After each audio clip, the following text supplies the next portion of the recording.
I was just sitting here reading Happy 4th of July, first of all. Happy 4th of July. I can't be on long because I got to go down and help my husband. He's working his booty off downstairs. And I hope you guys can hear me. Yes, make sure my AirPods are in. Anyway, I'm on here because I had a question to myself. And I thought, you know what? Let me go on live and do this with you guys because I just thought it'd be an interesting question to ponder online. How are you guys doing this 4th of July? Hope you're having a good time with your family.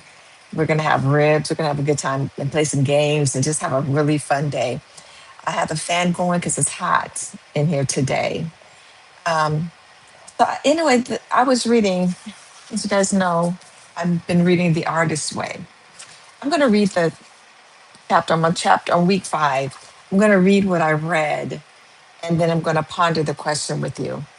I thought it was really interesting. Recovering a sense of possibility. One of the chief barriers to accepting God's generosity is our limited notion of what we are, in fact, able to accomplish. We may tune in to the voice of the Creator within, hear a message, and then discount it as crazy or impossible. On the one hand, we take ourselves very seriously and don't want to look like idiots pursuing some patently grandiose scheme. On the other hand, we don't take ourselves or God seriously enough.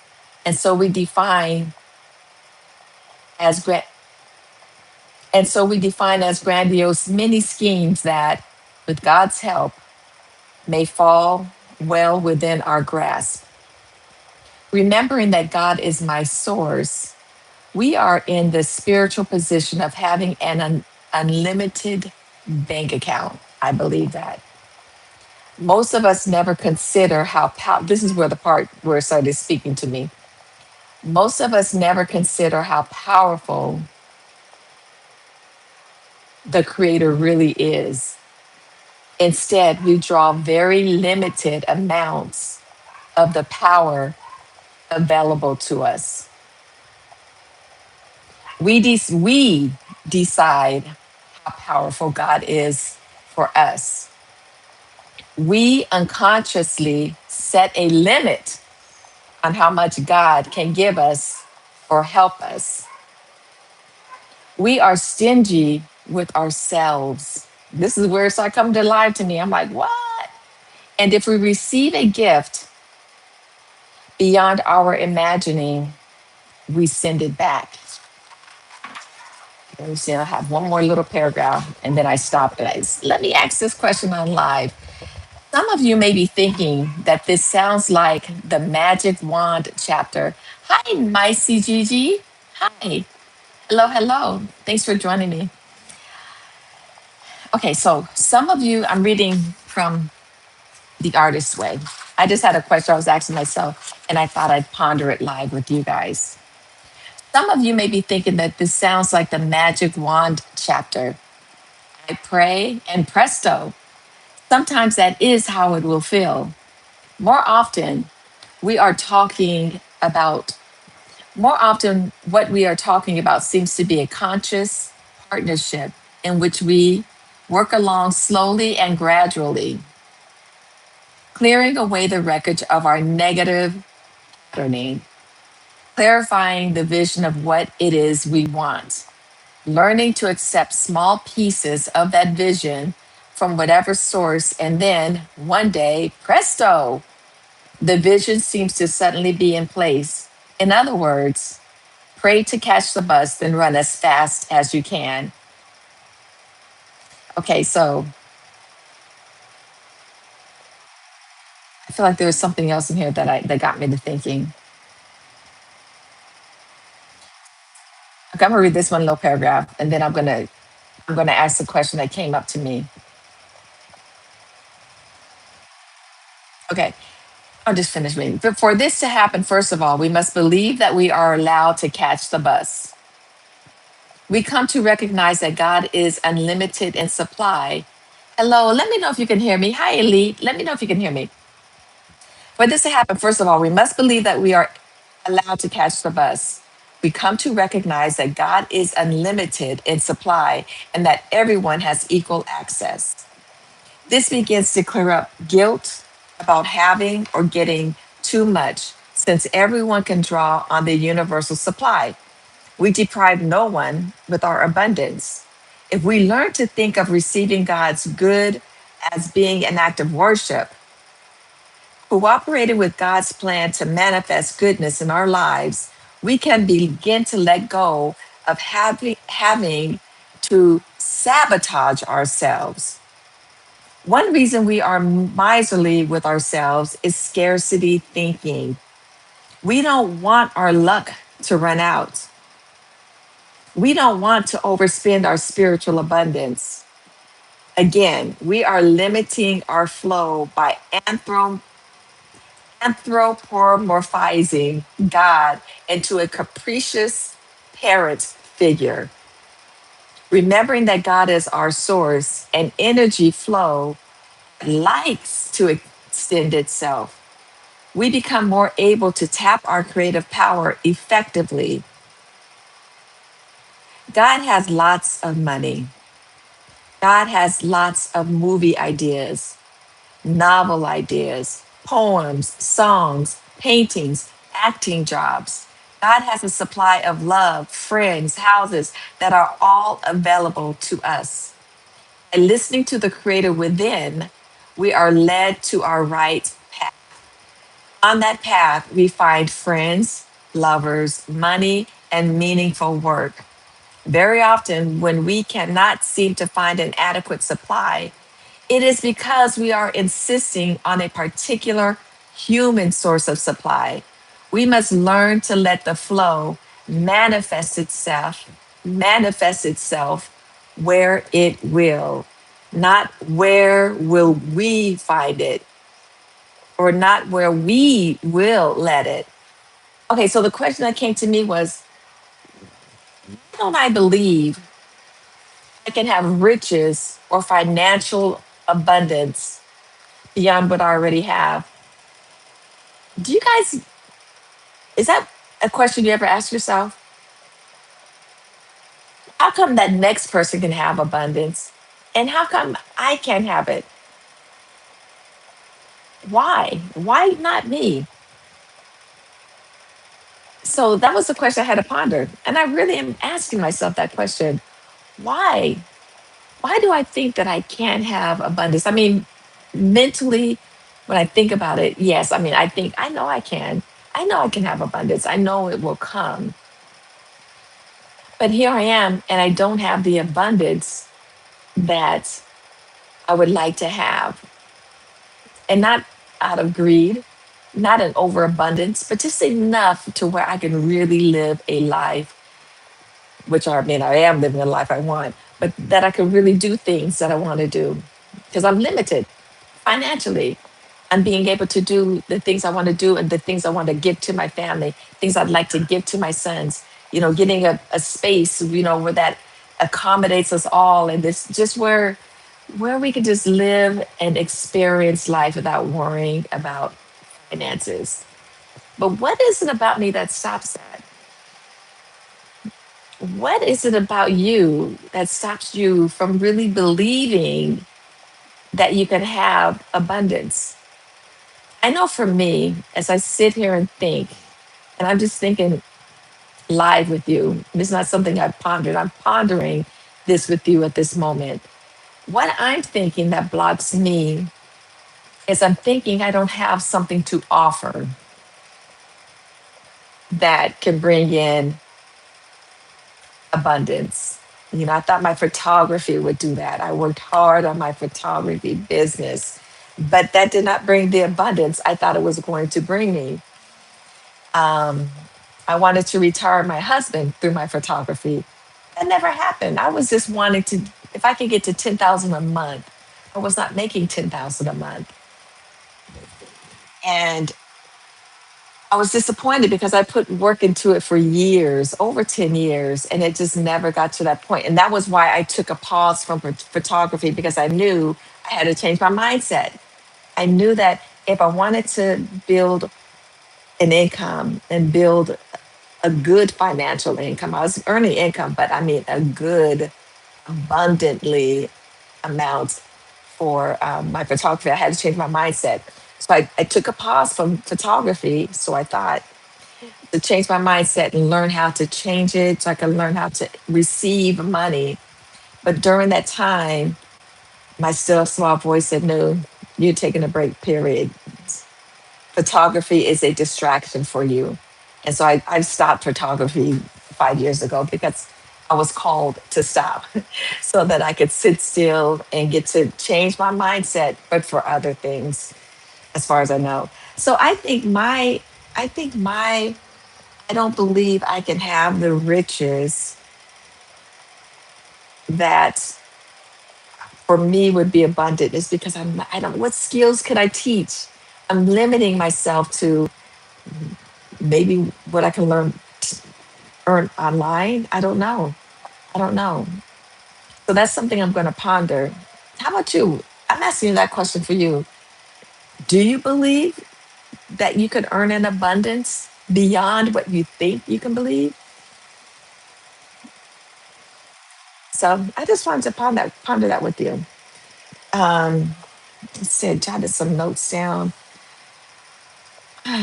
See, where did I learn to expect just enough instead of abundance? Where did I learn that? I think I learned that growing up. I learned, these are just some questions I'm asking myself.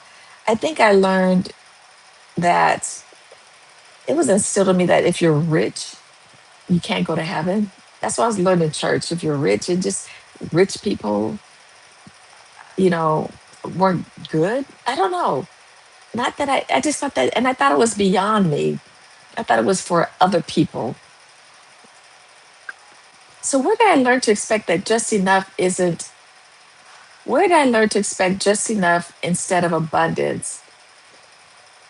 It's funny because growing up, in my younger years, I would want a job or want something and it would come.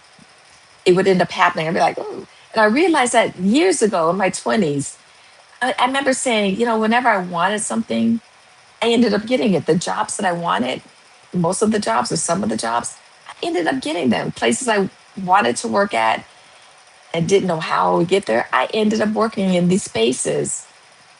But somewhere along the line, I had very low expectations of myself. Yes, I reached my goals, but my goals were low. I wanted to be a bank teller. That was my goal.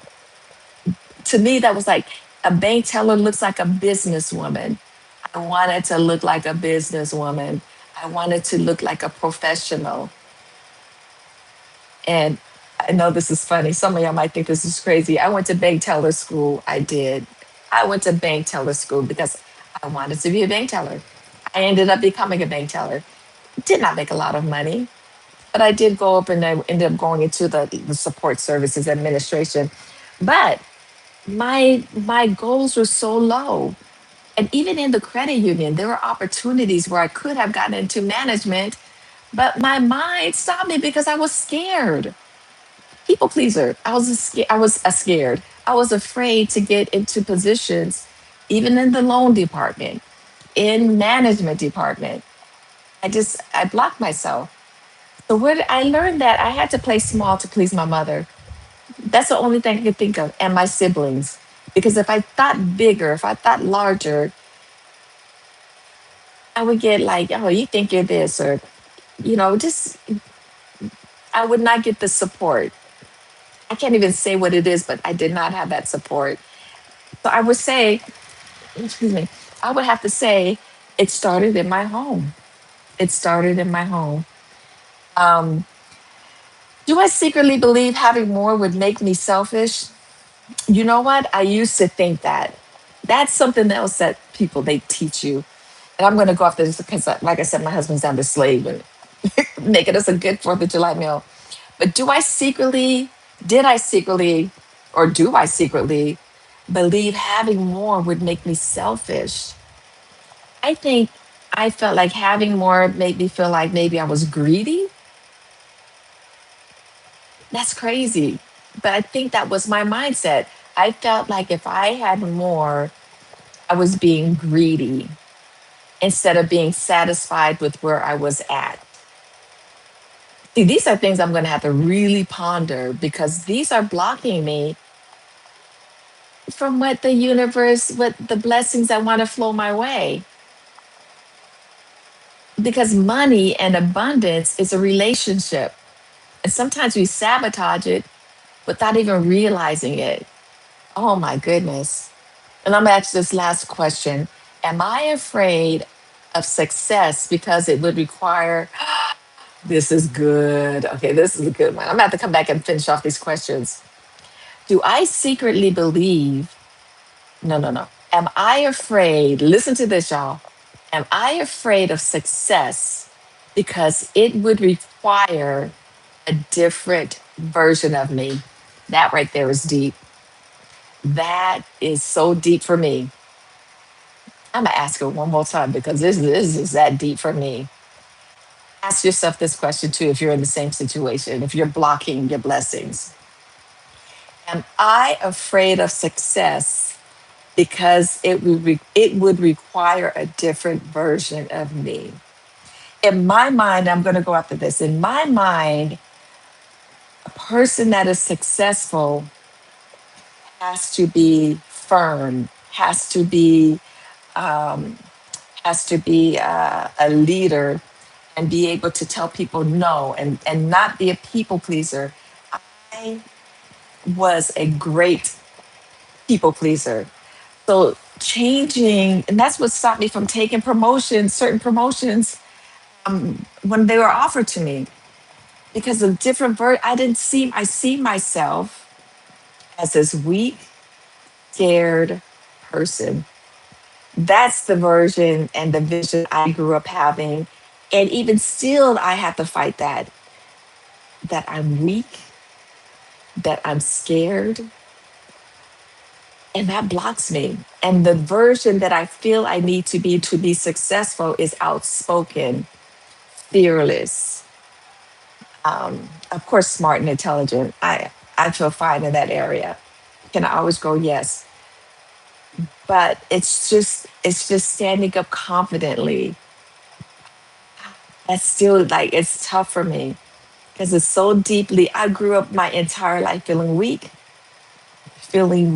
and feeling like a follower, afraid to lead, but yet I have magnificent leadership skills. So it's having to change the mindset, and those are things I'm going to have to really work on and dig a little deeper beyond here. But those are questions that came up as I was reading The Artist's Way. This book is fantastic. If you see a lot of creatives or you see a lot of entrepreneurs, now I know why they recommend this book. You got to get past the first pages and you have to some of the things they say in the beginning may throw you off because some of the questions they ask in the beginning, but you got to push through that. This book, this book right here, let me tell you, it's got me thinking. And that's one of the first things we need to do to get to change is think, ask the right questions, and then don't just ask the questions and keep moving on. Dig a little deeper. Where is this coming from?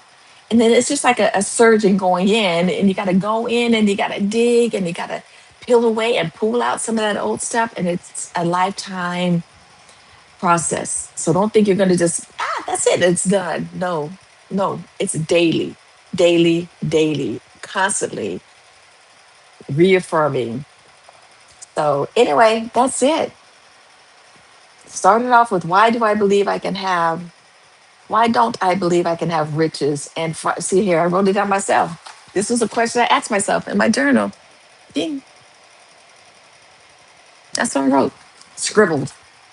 Why don't I believe I can have riches or financial abundance beyond what I already have? I got to think about that one. And then I got to think about that other question. All right. Okay. So anyway, thank you. Thank you. Thank you. Thank you for being here. Thank you for letting me ponder this question with you. And hey, ask yourself the same question too, if you need to. I hope you guys have a wonderful 4th of July. Thank you for the hearts or whatever things that were popping up when I was reading and just sharing some thoughts. I'm going to continue these questions and continue asking myself that. And maybe we could talk about this later. All right? Have a wonderful day. Let life love you. And I will talk to you guys soon.